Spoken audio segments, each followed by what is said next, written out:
जय हिंद। इस वीडियो में हम लोग टोटल कंकाल तंत्र के बारे में पढ़ेंगे कि शरीर में कितने कंकाल होते हैं, 206 हड्डियां कहाँ होती हैं और किसके कितने नाम होते हैं, बाह्य कंकाल किसे कहते हैं, आंतरिक कंकाल किसे कहते हैं। इस सब में आपको कंप्लीट जानकारी दे देंगे। आपको शरीर की 206 हड्डियों के नाम वैसे ही याद हो जाएंगे जैसे आपको अपना नाम याद है। आप मुर्दा हैं तो भी समझ जाएंगे, जिंदा है तो कोई बातें नहीं। देखिए कंकाल क्या होता है, हड्डियों के समूह को हम स्केलेटन या कंकाल के नाम से जानते हैं। कंकाल का काम क्या होता है, हमारे शरीर को एक ढांचा देता है। सपोज कीजिए कि अगर हमारे शरीर में कंकाल नहीं रहता तो हम खड़ा नहीं हो पाते। आप हमारे पैर पर अगर खूब जोर से मार दीजिएगा बांस से तो पैर की हड्डी टूटेगी, तो कंकाल टूट गया, अब हम खड़ा नहीं हो पाएंगे। तो खड़ा रखने में, सीधा आपको आकार देने में, एक शेप ढांचा देने में आपका मदद करता है कंकाल। कंकाल हमारे शरीर के नाजुक अंगों को भी सुरक्षा देता है। अगर कोई एक ऐसे नहीं बोलते हैं लोग कि अरे दम है तो आके लड़ो इसे, तो ये हमारा जो हमारा हार्ट है, फेफड़ा है, इस सब की रक्षा कौन कर देता है, रिब्स, पसली कर देती है। नहीं तो पसली हटा के कहिए ना कि दम है तो आओ मारो, अपने मर जाओगे। इतना तेज मार दिए दिल पे तो दिल खत्म हो जाएगा। तो ये हमें रक्षा भी देता है और एक आकार भी प्रदान करता है। कंकाल दो तरह से होता है, एक होता है शरीर के अंदर कंकाल, एक होता है शरीर के बाहर कंकाल। तो जो शरीर के बाहर रहते हैं उसे हम एक्सियल स्केलेटन कहते हैं, बाह्य कंकाल। और जैसे हम लोग के शरीर के अंदर है तो हम कहते हैं आंतरिक कंकाल। जैसे ये भाई साहब को देखिए, इसके नीला नीला इसका मांस दिख रहा है, कलर ऐसे बना दिए हैं, लेकिन इसका कंकाल इसके अंदर है। कुछ ऐसे भी जीव होते हैं जिनका कंकाल बाहर होता है। आप इन जीवों को देखेंगे तो इनके शरीर का कंकाल बाहर है। जितने कीड़े मकोड़े होते हैं ना, इंसेक्ट जिन्हें कहा जाता है, उनका जो कंकाल होता है बाहर होता है। मोलस्का वाले का भी कंकाल बाहर होता है। ये हम मोलस्का पढ़ाएंगे जब फाइलम बताएंगे तब। आप एग्जांपल देखिए, ये स्नेल टाइप का, इसको घोंगा बोलते हैं, देहात में दोहना बोलते हैं। पानी में ये रहता है, इसका कंकाल बाहर होता है। जब देखता है कोई नहीं है ना तो उसमें से निकल के थोड़ा बड़ा कुछ घास फूस खा लेता है, फिर छिप जाता है। लोग इसको ना गठिया की बीमारी में इसकी दवा भी बनाई जाती है। आप इसको देखे होंगे। आप इस तरह से कौड़ी देखे होंगे। कौड़ी क्या होता है भाई, पहले जमाने में शंख के समय छोटे छोटे होते थे, इसे कौड़ी कहा जाता था। ये जीव होते थे, ये जल में पाए जाते थे, नदी समुद्र में पाए जाते थे। ये कौड़ी, ये जब मर जाते थे तो इनके अंदर का मांस सड़ के बाहर चला जाता था और केवल इनका खोखला यानी बाहर वाला कंकाल बच जाता था, जिसे हम रुपया के रूप में इस्तेमाल करते थे। आज भी ये कहावत है, जब आप किसी को एक भी रुपया नहीं देना चाहते हैं तो आप कहते हैं कि तुम्हें हम फूटी कौड़ी भी नहीं देंगे, क्योंकि कौड़ी जब फूट जाती थी तो इसकी वैल्यू खत्म हो जाता था। जैसे एक का सिक्का है, उसको तोड़ दीजिएगा या नोट फाड़ दीजिएगा तो वैल्यू खत्म हो जाती है। वैसे ये कौड़ी, ये क्या है, जीव है, सब समुद्री जीव। इस तरह का आप सीप वगैरह देखे होंगे, बालू वगैरह में नदी के किनारे मिलते हैं सब सीप वगैरह, ये जीव होते हैं सब। शंख क्या होता है, जो शंख हम लोग बजाते हैं, शंख भी एक जीव है, समुद्री जीव है, जल में पाया जाता है। जब वो मर जाता है तो उसका मांस सड़ के चला जाता है, बाहर का कंकाल बच जाता है, तो उसे हम बाह्य कंकाल कहते हैं। जितने कीड़े मकोड़े रहेंगे बाह्य कंकाल। जैसे बिच्छू जो होता है ना, बिच्छू में भी बाह्य कंकाल पाया जाता है। आप अगर बिच्छू को टच करिएगा तो कड़ा लगेगा वहां पर। अब जिंदे में मत टच कर दीजिएगा, नहीं तो आपको कड़ा कर देगा वो। तो ये बाह्य कंकाल होते हैं। इनके शरीर में ये थोड़ी मदद करता है। जितने भी इंसेक्ट है, खटमल को मारिएगा ना, ऐसे खटमल मारिएगा तो देखिएगा ना कड़ा लगता है। मच्छर वगैरह जितने होते हैं, आपको मच्छर काटेगा, ऐसे मच्छर मारिएगा ना तो देखिए कभी कभी मच्छरवा का यहाँ फोटोकॉपी हो जाता है और मच्छरवा भाग जाता है, कहता है मार रहा है, सूत जो तो फिर आके काटेंगे। क्यों? क्योंकि उसके बाहर कंकाल होता है। लेकिन मच्छर इतना छोटा है, औकाते भर ना उसकी भी मजबूती रहेगी, क्या बुलेट प्रूफ थोड़े ना हो जाएगा। छोटा है लेकिन फिर भी उसकी रक्षा करता है।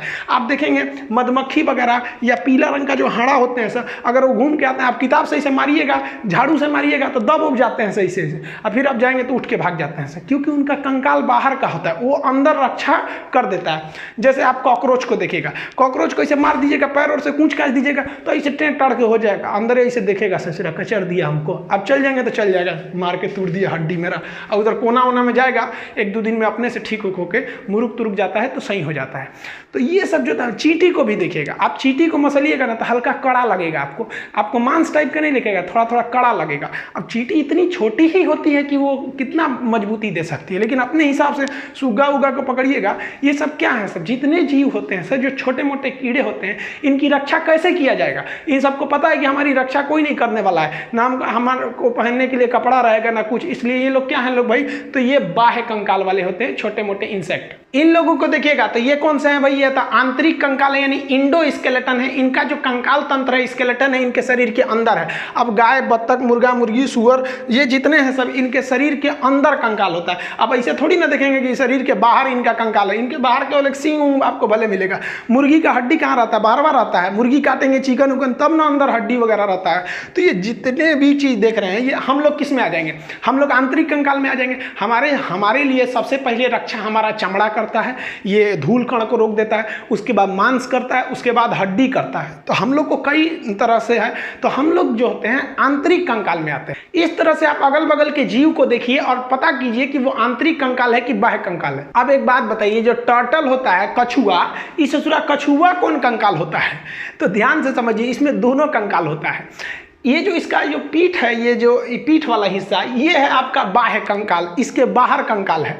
लेकिन जो ये थुथुर निकाला है ना, इसका ये जो थुथुर है ये आंतरिक कंकाल है। और जो इसका गोड़ है, गोड़ वगैरह, जो इसका लेंगरी, लेंगरी समझते हैं, पूंछ, तो पूंछ जो है ना इसका लेंगरी, तो पूंछ में भी आंतरिक कंकाल है। तो ये कछुआ को पता है कि बाह्य कंकाल पे कोई कितनों पीटेगा, हमारा बाह्य कंकाल मजबूत है, हमको उतना चोट नहीं लगेगा। लेकिन अगर कोनो हमारा थुथुरे कूच दिया, हमारा लेंगरी कूच दिया, पैर कूच दिया, तो हमको चोट लगेगा, क्योंकि इसमें कंकाल तो है नहीं, इसका कंकाल अंदर है। तो ये ससुरा बहुत होशियार होता है, देखता है कहीं खतरा है ना तो सब अंदर अंदर डाल कैसे बैठ जाता है, कहता है कि लो मार वहाँ पे। अब मारते रहिए ऊपर, ठक ठक, कुछ नहीं होने वाला है। अब वही कछुआ उलाट देंगे तो फिर इसके अंदर कमजोर हो जाता है। तो कछुआ का ये वाला हिस्सा जो है वो बाह्य कंकाल, और थुथुर वगैरह जो है वो आंतरिक कंकाल। अब इस ससुरा कंकाल जो बना किससे रहता है? तो हमारा जो कंकाल बना होता है वो हड्डी का बना होता है, और एक कमजोर हड्डी का बना होता है। तो हड्डी को हम बोलते हैं बोन, और कमजोर हड्डी को बोलते हैं हम लोग कार्टिलेज। उसे हम लोग कहते हैं उप अस्थि। अस्थि नहीं, अस्थि से कम है तो उसे कहते हैं उप अस्थि। जैसे राष्ट्रपति से कम रहेगा तो उपराष्ट्रपति, वैसे अस्थि यानी हड्डी से कम रहेगा तो उप अस्थि। तो हड्डी और बोन, देखिए जो हड्डी होती है बोन, ये जो होता है कैल्शियम कार्बोनेट होता है, और इसमें कैल्शियम फास्फेट भी मिला रहता है, और इसमें जो होती है ओसिन प्रोटीन पाया जाता है। कैल्शियम कार्बोनेट की वजह से ये बहुत हार्ड होता है। जबकि आप ये ब्लू कलर वाला हिस्सा देख रहे हैं ना, ये क्या चीज है? हमारा कार्टिलेज है। इसमें कैल्शियम कार्बोनेट नहीं पाया जाता है, इसमें कैल्शियम फास्फेट पाया जाता है। कैल्शियम फास्फेट पाए जाने की वजह से ये सॉफ्ट हो जाता है। अगर इसी में कैल्शियम कार्बोनेट भी पाया जाता तो ये काफी हार्ड हो जाता है। अब कहेगा कार्टिलेज में कौन सा प्रोटीन पाया जाता है? तो कार्टिलेज में कांड्रीन प्रोटीन पाया जाता है, जबकि हमारी हड्डी में ओसिन प्रोटीन पाया जाता है। हड्डी जो होती है इसमें फास्फोरस भी होता है, कैल्शियम फास्फेट की मात्रा, इसीलिए चीता जब जलाया जाता है, तो अर्थी जब जलाया जाता है चीता में ना, तो चीता में आग आराम से लग जाती है, क्योंकि माचिस के ऊपर भी क्या पाया जाता है? फास्फोरस। अब शरीर में फास्फोरस, अब जिसके शरीर में फास्फोरस की मात्रा पर्याप्त रहेगी उसका चीता आराम से धधक जाएगा, और किसी में फास्फोरस की कमी रहेगी तो उसको उतना अच्छा से नहीं धधकेगा, तो लोग कहेंगे बहुत बड़का पापी है। अरे भाई पापी कौन सी है, बेचारा खाया पिया नहीं था, फास्फोरस की कमी हो गई थी तो उसको पापी बोलो। खैर ये सब अलग चीज है। ये शरीर में फास्फोरस की मात्रा रहती है हड्डियों में। तो हड्डी और कार्टिलेज समझ गए। अब ये जो हड्डी, ये कार्टिलेज आप भी देखे होंगे, चिकन उकन खाए होंगे तो हड्डियां जो होता है ना, ये कार्टिलेज, ये बड़ी हड्डियों के नोक पर पाया जाता है। लेग पीस वगैरह खाएंगे ना तो थूर थार के नहीं आदमी खा जाता है, वो क्या खा जाता है? कार्टिलेज। ये कान पे क्या होता है? कार्टिलेज होता है कान पे। देखिएगा ना महिला सब कान छेदवा लेती है सर, है नीचे वाला जो छेदवाती है सर तो चलो समझ में आता है, ये पुरो छेदवा देती है सर। अरे भाई घर वालों को क्या जाता है, 200 रुपया में छेदाता है, ये तो टेंशन उसको है ना जो उसको ले जाएगा, उसको पहनाना पड़ेगा उसमें। तो ये जो कान है ना, ये क्या है? कार्टिलेज है। नाक क्या है? कार्टिलेज है। कि जितने भी बड़ी हड्डियां होती हैं, बड़ी हड्डी के मुहाने पर क्या पाया जाता है? कार्टिलेज पाया जाता है। तो कार्टिलेज को उपास्थि कहते हैं। अब जो हड्डी है, ये हड्डियां क्या ठोस होता है, लोहा की तरह, छड़ की तरह नहीं, वो अंदर से ना थोड़ा खोखला होता है, और उसमें ना आप अगर मांसाहारी होंगे तो आप चिकन उकन को तोड़िएगा ना तो अंदर जाली टाइप का लगेगा कोनो मच्छरदानी का टुकड़ा उसमें ठूस दिया है। तो वही जो अंदर मच्छरदानी टाइप का रहता है ना, उसे हम लोग कहते हैं बोन मैरो। इसे हम हिंदी में कहते हैं अस्थि मज्जा। ये अस्थि मज्जा बहुत महत्वपूर्ण भूमिका निभाता है। कभी कभी इसी में कैंसर हो जाते हैं, तो बीमारी है तो कहीं हो सकता है। तो ये बोन मैरो का काम क्या होता है? ये ब्लड को बनाता है। ब्लड का निर्माण कहाँ होता है? बोन मैरो में। हालांकि जब बच्चा पेट में रहता है तो उसे भ्रूण कहते हैं, एम्ब्रॉय, उसके अंदर लीवर के मीसोडर्म में होता है। तो जब हम लोग वयस्क हो जाते हैं ना, तो हम लोग की हड्डी के अंदर ही ब्लड बनता है। ब्लड का मुख्य भाग क्या हो जाता है भाई?